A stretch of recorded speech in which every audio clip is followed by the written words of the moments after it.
우리가 잘 아는 다윗 왕은 가만히 살펴보면 조금 생각할 게 있습니다. 뭐냐면은 다윗은 이스라엘 왕국의 두 번째 왕인데요. 첫 번째 왕은 잘 아시는 것처럼 사울이라고 하는 왕이었습니다. 근데 이 사울 왕은 사무엘 선지가 하나님의 명을 받들고 그를 왕으로 세웠습니다. 이스라엘에 12지파가 있는데 사울 왕은 베냐민 지파 사람이었습니다. 그래서 초대 임금이 됐는데 그에겐 또 아들이 있었습니다. 조나단이라고 하는 아들이 있었는데 성서를 잘 들여다보면 사울이 왕을 통치를 하는 와중에 다윗이 나타났고 결국에는 다윗과 전쟁을 벌입니다. 그리고 사울과 그의 아들 요나단은 다윗과의 전투에서 다 전사합니다. 다윗은 베냐민 지파 출신이 아니고 유다 지파 출신입니다. 그렇게 보면 사실 다윗은 이스라엘 왕위의 족통이라고 볼 수는 없습니다.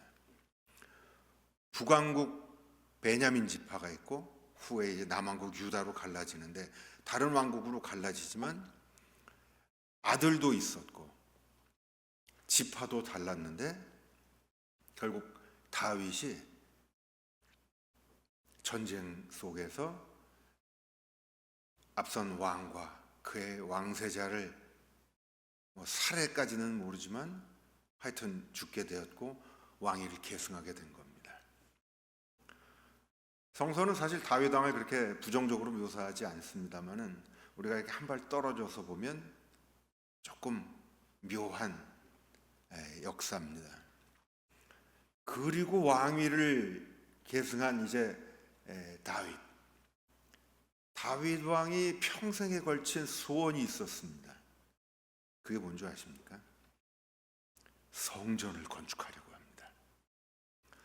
이 대목에서 이해가 됩니다. 자신은 베냐민 지파 출신도 아니고 사울 왕과 혈통이 같지도 않습니다. 그리고 어떠한 이유에서건 하여튼 전쟁을 통해서 초대 왕과 왕세자를 제거하고 왕이 된 겁니다. 그런 다윗에게는 자신도 여호와 하나님이 세운 왕이라는 사실, 내 왕위의 정통성을 어떤 식으로든지 주장해야 했습니다. 그 대목에서 다윗이 평생의 성전 건축을 소망하고 기도했던 것은 우연이 아닙니다. 하나님이 사울 왕에게 함께 하셔서 그에게 왕국을 건설하게 하셨던 바로 그 하나님이 지금 나에게 왕위를 물려주셨고 내 왕국에서도 함께 계신다는 사실을 다윗은 알리고 싶었을 겁니다. 그리고 자신도 굳게 믿고 싶었을 겁니다. 그런데 역대상 22장 7절 이하에 보면 다윗의 이러한 소망은 하나님이 거부합니다. 너는 전쟁의 피를 너무 많이 흘렸기 때문에 성전을 건축하지 못할 것이다. 그리고 다윗을 건너뛰고 이제 다윗의 아들인 솔로몬에 이르러서 비로소 성전 건축이 허락됩니다. 이 성전, 하나님이 계시는 성전, 그게 이제 오늘날 우리 또 예배당, 우리가 예배드리는 이 공간이기도 한데 한번 생각해 볼 만합니다. 뭐냐? 하나님은 성전에 계십니다. 지금 이 자리에 이곳에 또 함께 계십니다. 근데 질문을 조금 더 들어가서 해보면 그러면 성전 밖에는 하나님이 안 계시나? 내가 집에서 기도할 때, 성경 볼 때 우리 집에는 하나님이 안 계시나? 질문이 이제 애매해지기 시작합니다. 여러분들 가운데 아니야, 하나님은 성전에만 계셔하시는 분 있으면 손 한번 들어보십시오. 눈치 보실 건 없고요, 그냥. 그렇죠? 그러면 좋습니다. 성전뿐 아니라 우리 집에도 계시고 나와 함께 계신다, 내가 어디에 있든지 하시는 분 손 한번 들어보십시오. 그렇죠? 그러면 짓궂은 질문이지만, 그러면 뭐 굳이 성전에 모일 필요가 있나요? 이러면 이제 하나님이 성전에는 조금 더 세게 계시고 성전을 나가서면 조금 그래도 딴 데도 가셨다 오셨다 뭐 이렇게 되는 거 아닌가? 이건 또 답이 좀 우스꽝스러워지죠.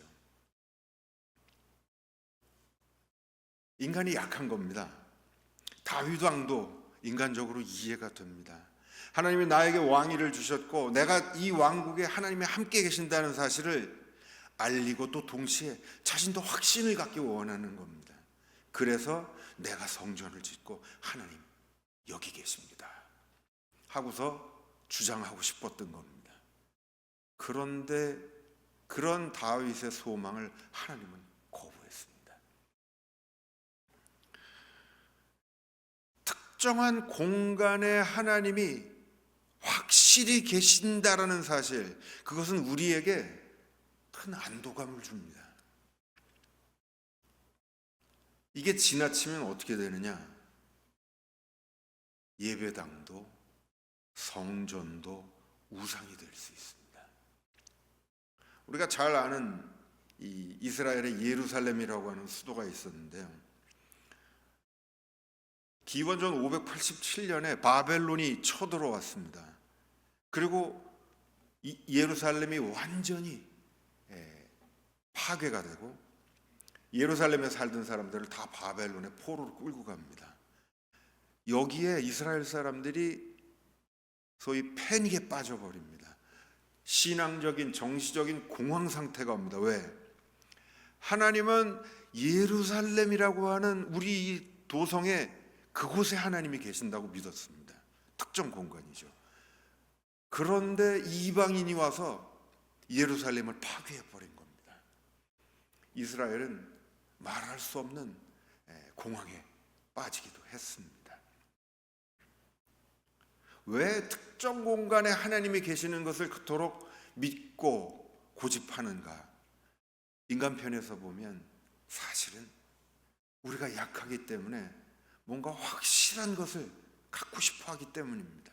하나님이 우리와 함께 계신다는 확실한 증거를 얻고 싶어 하기 때문입니다.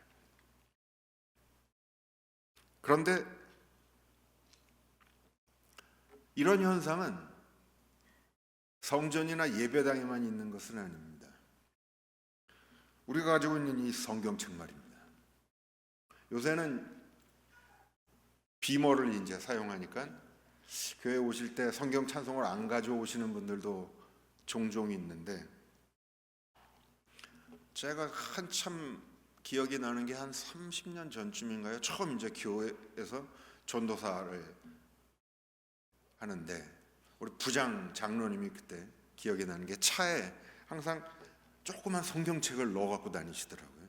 근데 예배 드릴 때 그걸 또 가져가지는 않습니다. 차에 그냥 앞에 이렇게 항상 유리 앞에다가 딱 놓고 다니시는데, 제 기억에, 제 추측에 아마 그렇게 함으로써 교통사고 같은 걸 그래도 조금 미연에 방지할, 그 당시에는 근데 자연스럽게 그런 생각들을 하는 분위기였어요. 그게 한 30년 전쯤엔 그랬습니다. 우리 권사님들 웃으셨는데 제가 재밌는 얘기를 하나 할까요? 제 방 서재에 가면은요, 한글 성경이 10권이 넘게 있습니다. 다 똑같은 책이 아니고 제가 어렸을 때부터 봤던 성경들이 있는데, 이게 세월이 흐르면서 번역이 이제 계속 바뀌잖아요. 그러면은 보지 않죠. 새로 번역된 걸 보는데 그거를 그냥 계속 두는 겁니다. 왜? 버리기가 영 찝찝한 거예요.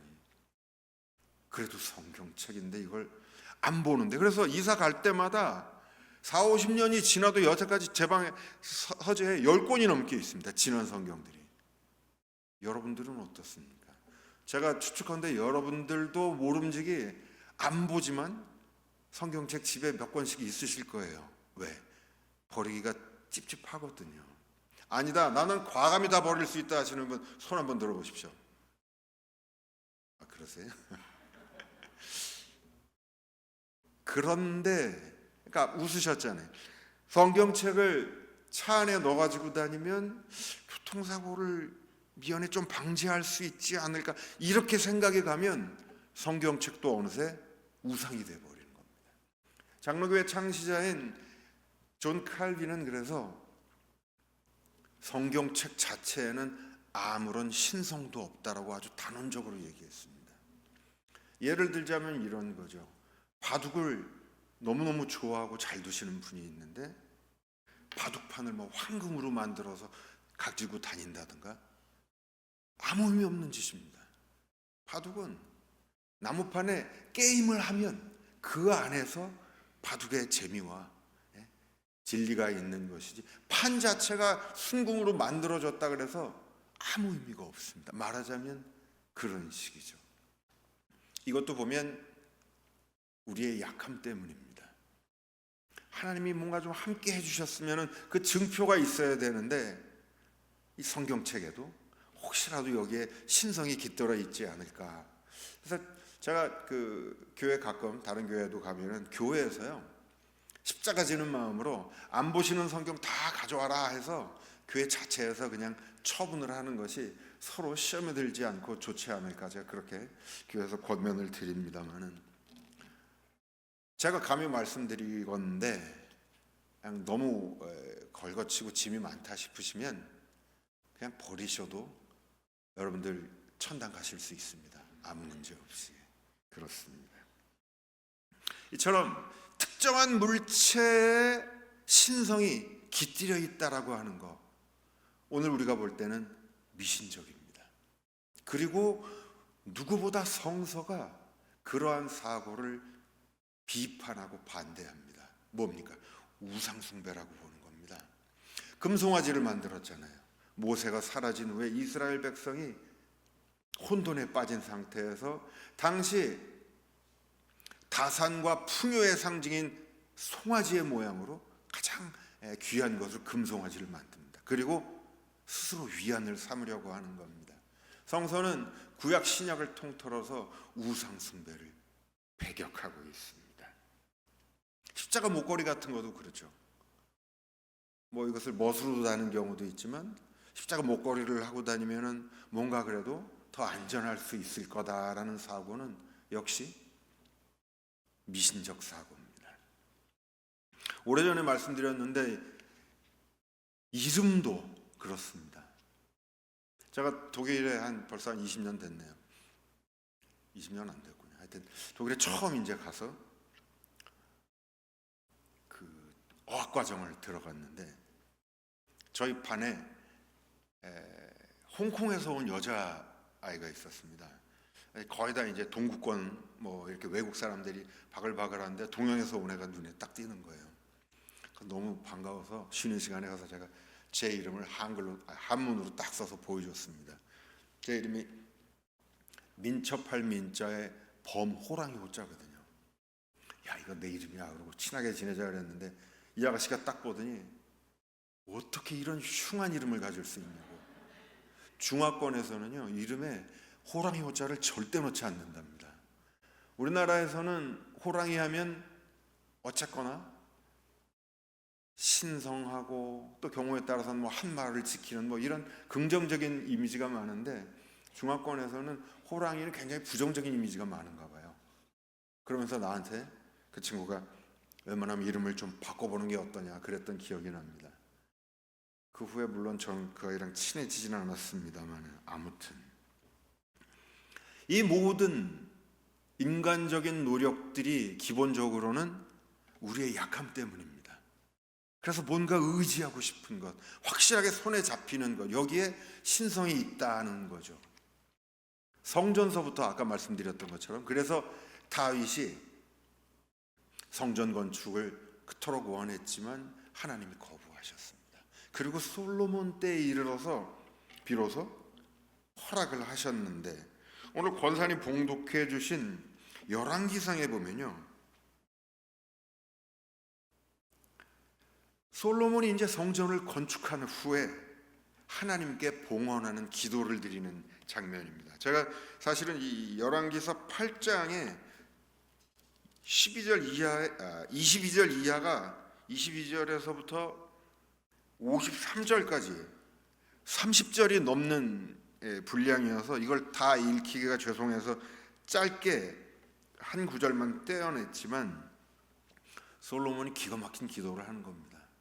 성전을 지어놓고 뭐라고 기도를 하냐면요, 하나님이 참으로 땅에 거하시겠습니까?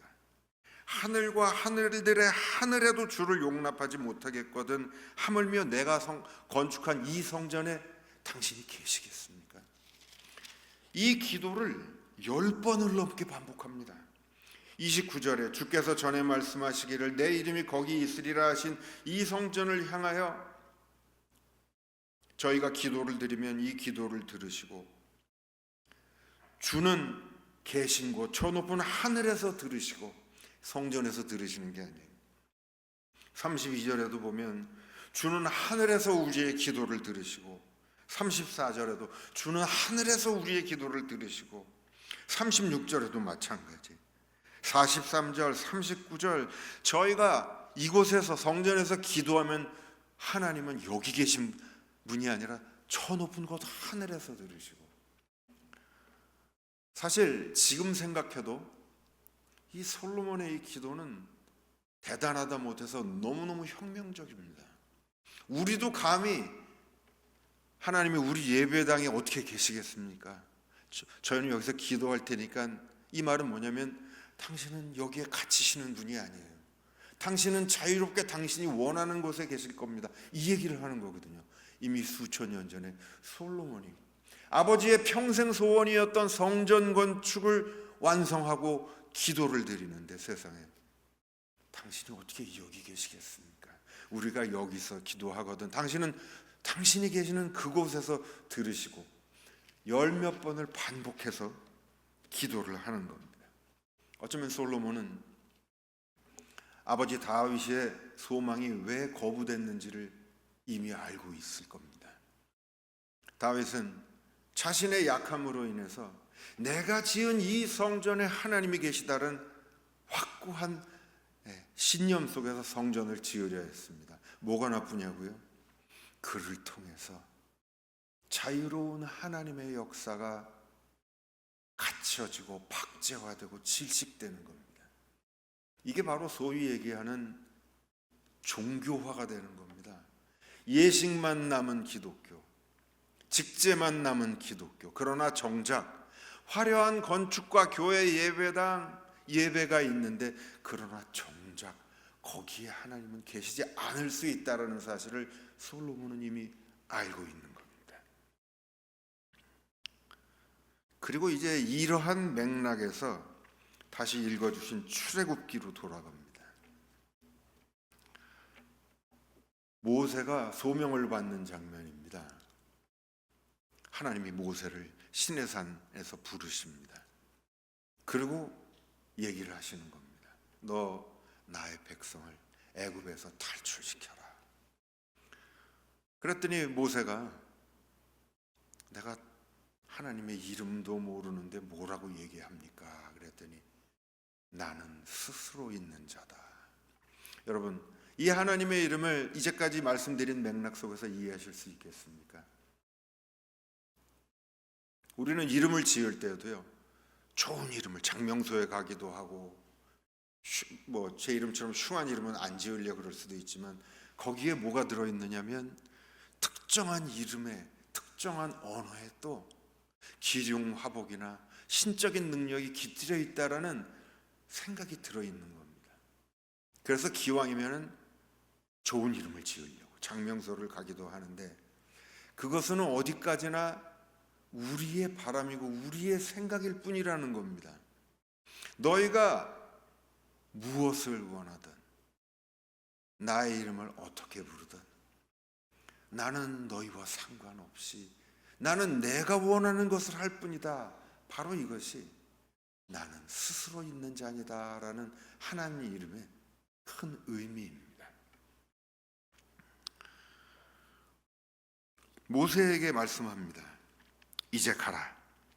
이스라엘 자손의 부르짖음이 나에게 달하고 애굽 사람이 그들을 괴롭히는 학대도 내가 보았으니 이제 내가 너를 바로에게 보내어 너에게 나의 백성 이스라엘 자손을 애굽에서 인도하여 내게 하리라.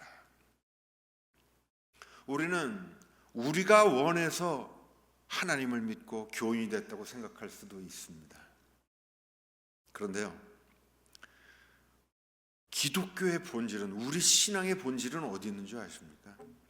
물론 돌아보건대 내가 원해서 하나님을 찾았고 내가 원해서 교인이 되었고 신앙생활을 한다고 생각될 수도 있습니다. 그러나 신앙의 연륜이 쌓이면서 신앙을 통해서 어떻게 고백하게 되는가? 내가 당신을 먼저 찾은 것이 아니라 당신이 나를 먼저 아셨고 부르셨고 선택하셨군요. 이런 고백에 이르게 되는 겁니다. 모세는 지금 하나님의 부름을 받았습니다. 그리고 하나님이 야, 너 가서 내 백성을, 고통받는 내 백성을 좀 탈출시켜라고 말씀을 하셨습니다. 이 장면에서 아까 읽어드리지는 않았지만 재미있는 구절이 하나 있습니다. 불붙은 떨기나무에 대한 보도가 그 앞에 나옵니다. 모세가 하나님의 산 호렙에 이름에 여호와의 사자가 떨기나무 가운데로부터 나오는 불꽃 안에서 그에게 나타나더라. 그가 보니 떨기나무에 불이 붙었으나 그 떨기나무가 사라지지 아니하는지라. 이에 모세가 이르되 내가 돌이켜 가서 이 큰 광경을 보리라 하고 떨기나무가 어찌하여 타지 아니하는고. 저는 이 떨기나무, 불이 붙었는데 타지도 않고 사라지지도 않는 떨기나무, 이 보도를 보면서 바로 여기에 예시적으로 하나님이 역사하시는 방식이 드러나고 있다고 봅니다. 하나님은 떨기나무 같은 우리를 찾아오셔서 선택하십니다. 우리에게 불을 붙이십니다. 그러나 그렇다고 해서 우리가 타거나 혹은 우리가 다른 존재로 변하는 것도 아닙니다. 우리는 이제까지 살아왔던 그대로, 그 성격 그대로, 그 성질 그대로, 그러나 하나님이 우리를 불붙게 하십니다. 사이비 이단들의 최고의 특징이 뭔지 아십니까? 하나님이 성령이 함께 하시면 뭔가 자기가 변한 것처럼, 그래서 흔히 얘기하는 아주 거룩해진 것처럼 다 사깁니다. 여러분, 목사가 되건 누가 되건요, 다 똑같은 사람들일 뿐입니다. 존재가 변하지 않습니다. 심지어 성격도 똑같습니다. 떨기나무에 불이 붙어도 떨기나무가 타거나 상하거나 혹은 바뀌지 않습니다. 불은 붙고 있는데, 이어지는 장면에서 모세가 딱 그렇습니다. 모세가 어떤 사람입니까? 모세가 가만히 보면 사실은 굉장히 기구한 운명을 가진 사람입니다. 이집트 내에서 이스라엘 백성들의 수가 증가하니까 이집트의 왕인 바로가 이스라엘을 학대하기 시작했다 그랬습니다.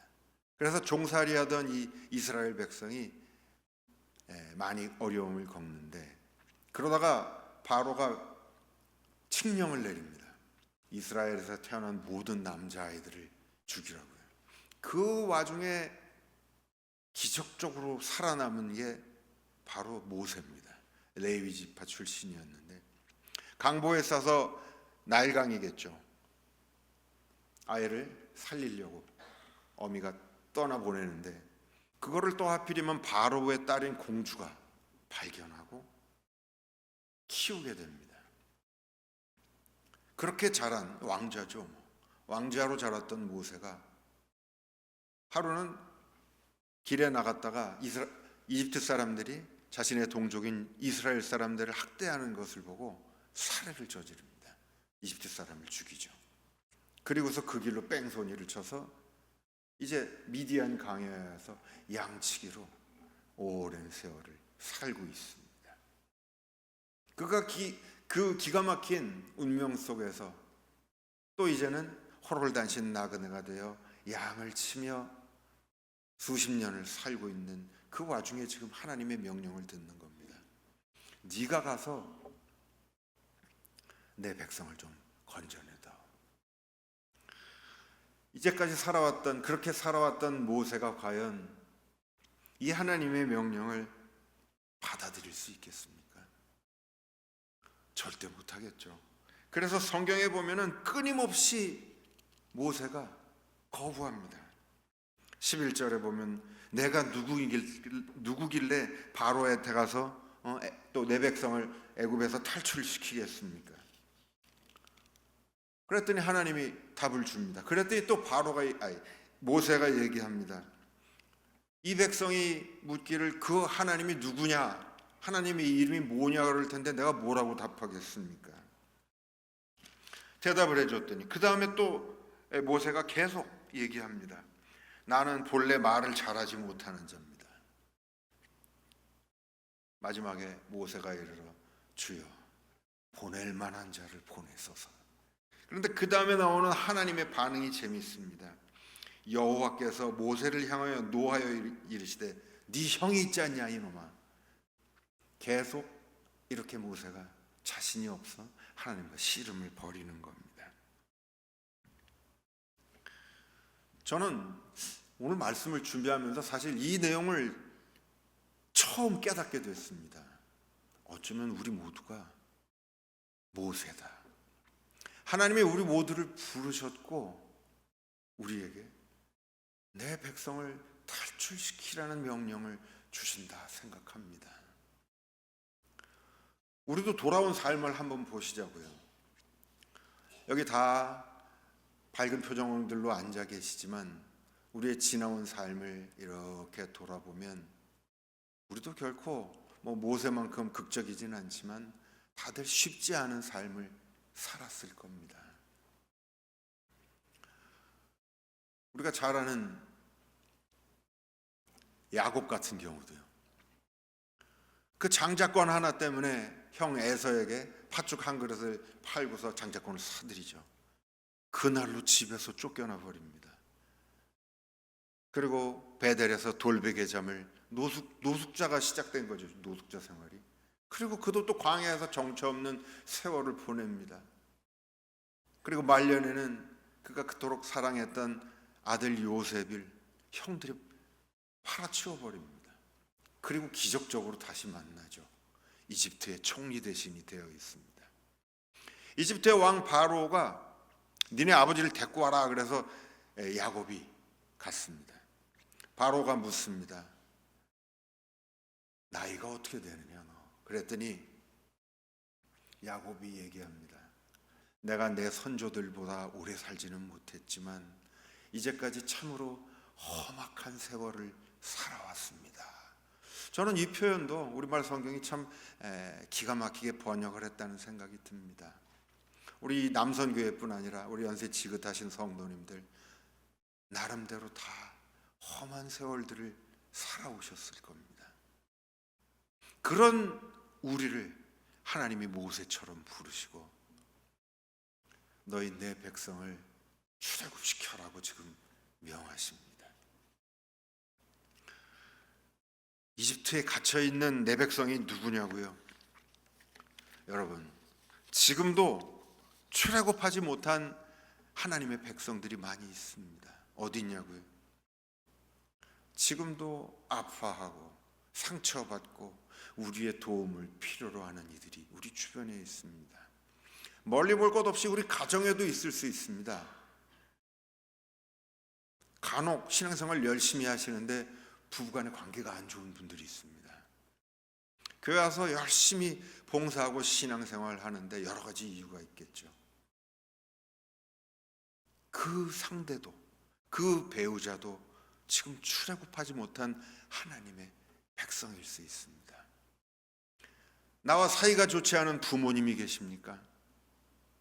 그분들도 출애굽하지 못한 하나님의 백성일 수 있습니다.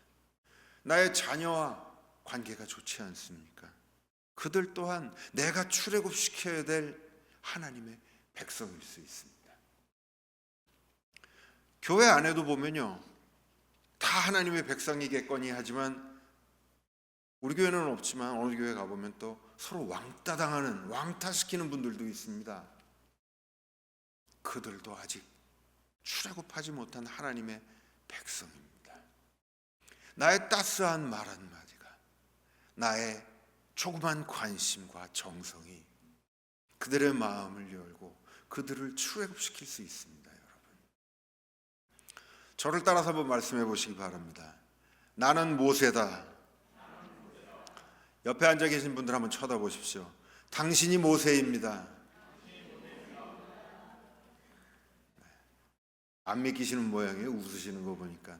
우리는 서로서로에게 모세가 돼야 됩니다.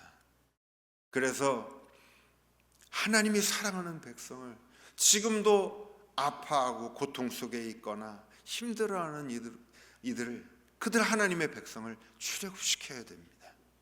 이것이 바로 모세의 소명 기사가 오늘 우리에게 주시는 귀한 명령입니다. 우리가 하나님을 선택한 것이 아닙니다. 우리가 성전을 지어놓고 성경 속에 하나님이 계실 거라고 믿으며, 아니요, 하나님은 자유롭게 역사하시는 분입니다. 그 하나님의 역사가 어디 있는가? 나를 통해서 나의 사랑하는 백성을 너희들이 출애굽시켜다오 명하십니다. 그리고 바로 거기에 그를 실천하는 데에 하나님이 우리와 함께 계시는 겁니다. 사랑하는 여러분, 하나님은 오늘 우리에게 말씀하십니다. 나의 백성을 애굽에서 탈출시켜라. 이 일을 위해서 우리가 교인이 된 겁니다. 이 일을 위해서 우리가 모래알처럼 많은 세상 사람들 가운데 예수쟁이로 부름을 받은 겁니다. 왜요? 세상을 한번 보십시오. 다 저마다 내가 살기 위해서 노력합니다. 그래서 세상은 언제나 시끄럽고 불화가 많고 문제투성입니다. 그래서 세상은 구원이 없습니다. 왜 교회에 구원이 있는 줄 아세요? 나뿐 아니라 너도, 우리 모두가 행복해지기를 하나님이 바라시는 것, 그것이 바로 교회이기 때문입니다. 이 일이 교회 안에서 일어나지 않는 한 이제 이 세상에는 희망이 없습니다. 이 세상 가운데 유일하게 단 한 곳, 세상 사람들 모두가 나 혼자 잘 살겠다고 발버둥을 치지만 이 세상에 단 한 곳, 교회는 나뿐 아니라 너도, 우리가 같이 행복하게 살자라고 노력하고 애쓰는 것, 그것이 바로 교회이기 때문입니다. 그래서 교회에 구원이 있는 겁니다. 교회는 세상의 빛과 소금입니다. 이 일을 위해서 하나님이 저를, 그리고 여러분 모두를 부르셨고 선택하셨습니다. 여러분, 사랑하는 우리 원미동교회 모든 성도 여러분, 하나님이 우리를 왜 선택하시고 왜 우리를 예수쟁이로 오늘까지 살게 하시는지 잊지 마시고, 우리 교회 안에서 늘 행복하시고 여러분들 가정에서 늘 사랑 넘치시기를 주님의 이름으로 축원합니다. 같이 기도.